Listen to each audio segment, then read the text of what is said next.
Alatnya cenderung awet, nggak butuh perawatan apa-apa.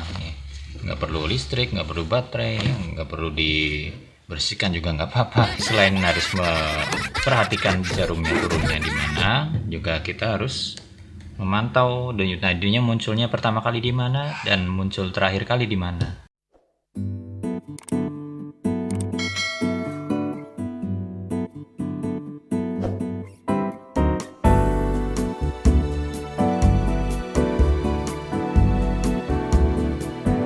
Halo, Assalamualaikum warahmatullahi wabarakatuh. Alhamdulillah, saya Dr. Prayoga bisa berjumpa lagi dengan teman-teman semua di channel ini. Saya doakan semua yang nonton channel ini rezekinya bisa tambah berkah, badannya bisa tambah sehat. Amin. Kita akan coba ngukur tensi sendiri ya. Pertama-tama siapin dulu alatnya.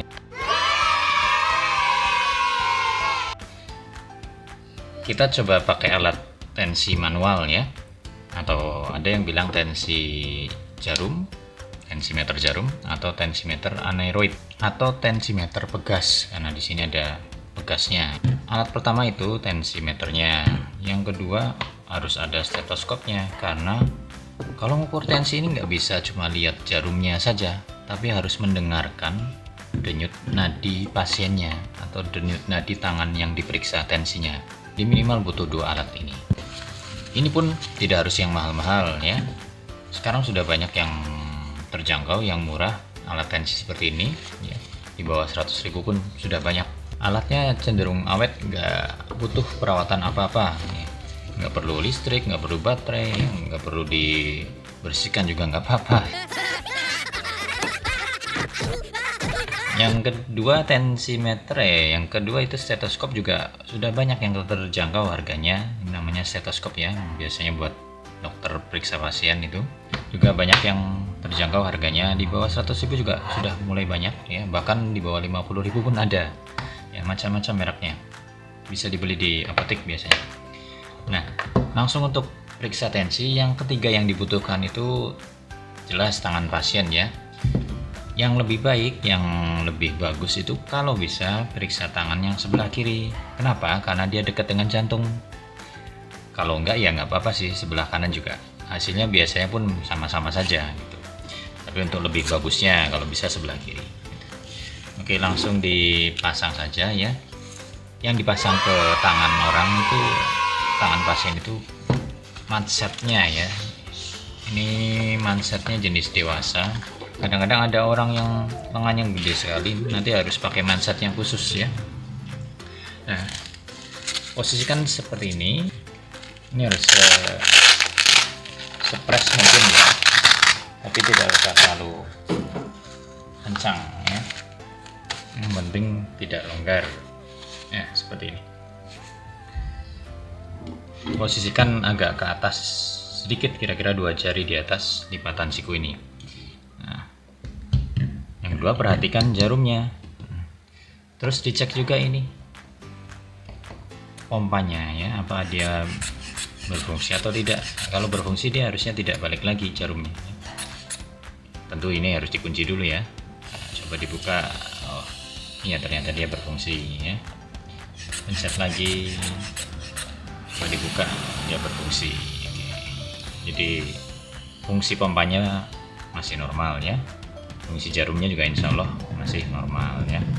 Selanjutnya kalau sudah dipasang, barulah kita pasang ini kepala stetoskopnya ya. Ini kita pakai bahasa orang awam saja ya, nggak usah rumit-rumit ya. Jadi saya juga nggak usah jabarin teori-teori tensinya ya. Di sini ada pembuluh darah, nah pembuluh darah arteri kalau teorinya. Arteri apa ada lagi nanti. Intinya di sini ada pembuluh darah arteri, ada pembuluh darah, atau ada kalau orang bilang itu urat yang berdenyut ya. Denyutan itu bisa didengar pakai stetoskop. Nanti masukkan ke telinga ya, ini ya. Kalau sudah posisinya seperti ini, sudah tempel, ini harus ditekan ya. Kita pencet ini. Pencet kira-kira kalau umur-umur yang sudah dewasa atau sudah sepuh, kita kita bisa pompa sampai kisaran 180 atau 200 lah, sampai segini. Barulah pompanya dilepaskan pelan-pelan supaya jarumnya turunnya itu juga tidak terlalu cepat. Kira-kira 1 detik itu turun 3 atau 5 poin lah.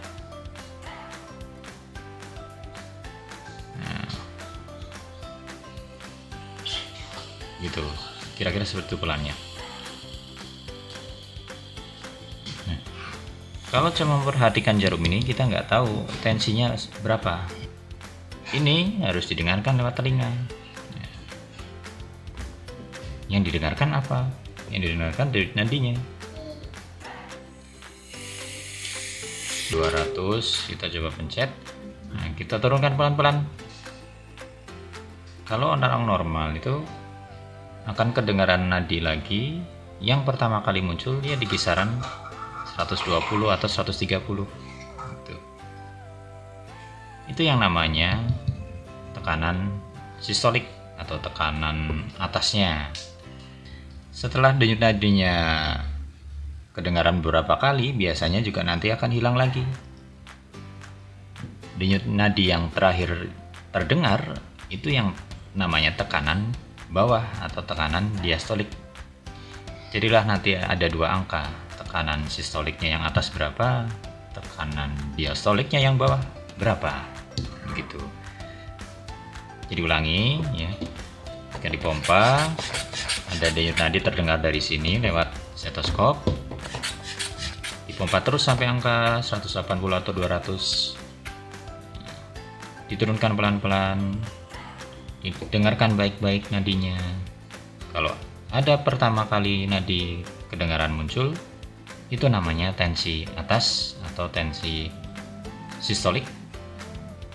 Didengarkan terus, biasanya 5, 6 atau 7 kali bunyinya nadi.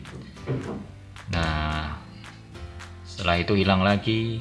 Nah, nadi yang terakhir muncul angkanya di mana? Itu yang namanya tensi diastolik atau tensi bawahnya. Begitu.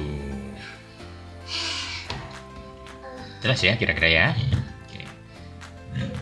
Jadi selain harus memperhatikan jarumnya turunnya di mana, juga kita harus memantau denyut nadinya munculnya pertama kali di mana dan muncul terakhir kali di mana. Jadi 2 angka itu nanti muncul, bisa diambil dari nadi yang pertama kali muncul sama nadi yang terakhir kali muncul. Itulah tensi diastolik dan tensi sistolik. Oke, itu dengan tensimeter jarum atau manual ya. Nah, di sini juga ada tensimeter digital. Kalau yang tensi digital gampang sekali, alatnya cuma butuh 1 aja ya. Ini cuma butuh alat ini aja ya. Dan gampang sekali. Caranya gimana? Kalau cara mengukur tekanan darah menggunakan tensimeter digital, saya sudah bikin videonya loh. Coba cek video saya sebelumnya ya. Mungkin ada yang udah pernah tahu, coba ditulis di kolom komentar ya. Sekian ya, sementara cukup. Assalamualaikum warahmatullahi wabarakatuh.